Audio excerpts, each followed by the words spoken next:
Bem, galera, a gente entra aqui no módulo 7, gestão e mensuração de risco, e aqui tem duas coisas importantes para falar para vocês.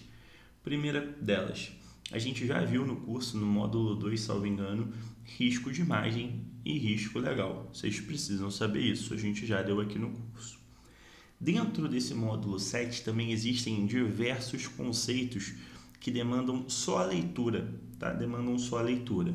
Então eu não vou passar por isso, porque são conceitos muito extensos para a gente explicar para uma CPA 20 e você só precisa entender o conceito.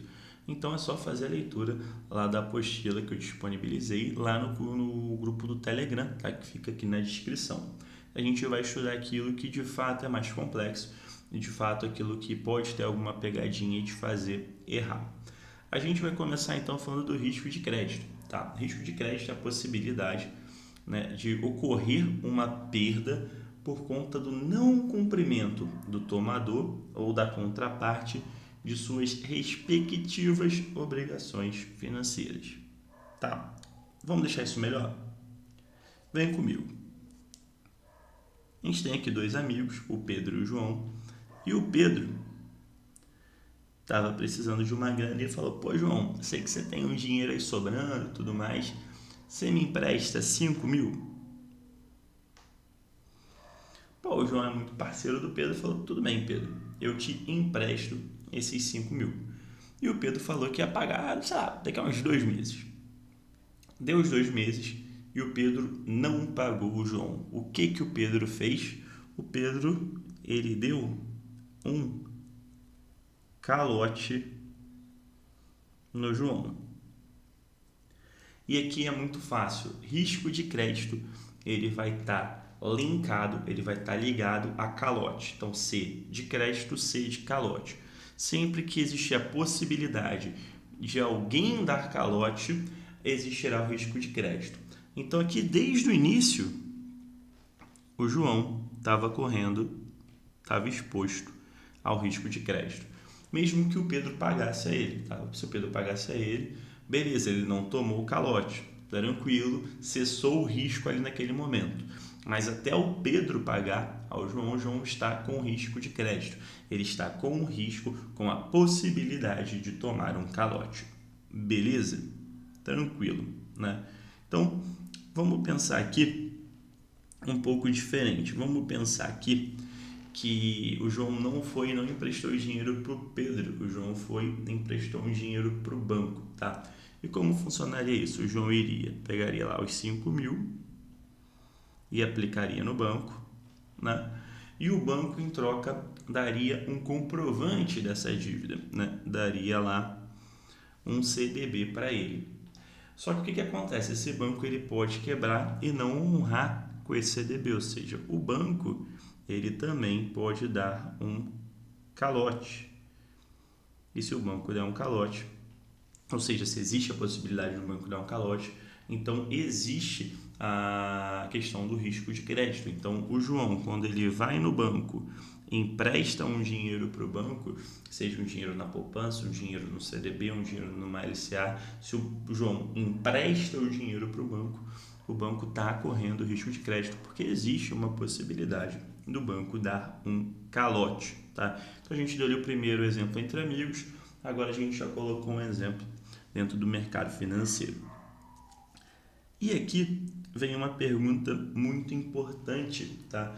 Que cai muito em prova e você precisa saber disso. Vamos supor ali que naquele exemplo que o João colocou 5 mil, né, lá no banco, o banco prometeu para ele um CDB de 10% ao ano.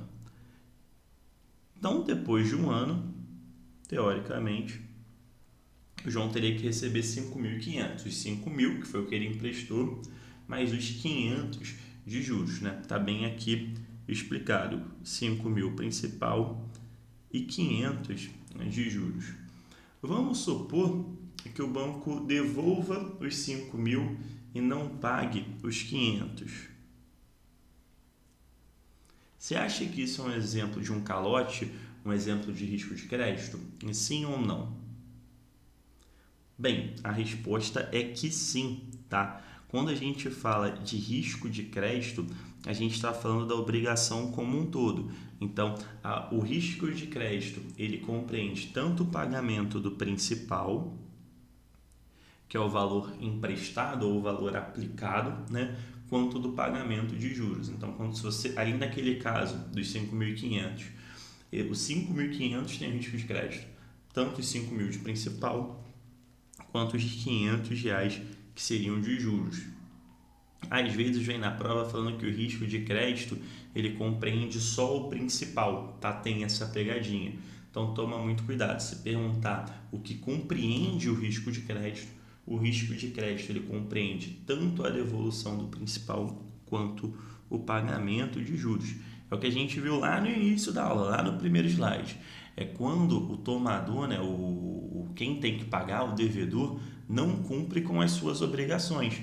E se eu falei que eu te devolver o dinheiro mais de 10%, é minha obrigação te devolver o dinheiro e te pagar mais 10%. Se eu não cumprir com a minha obrigação, é uma questão de risco de crédito. Beleza? Duas coisas muito importantes que a banca adora pedir. Primeiro, investimento em ações não possuem risco de crédito.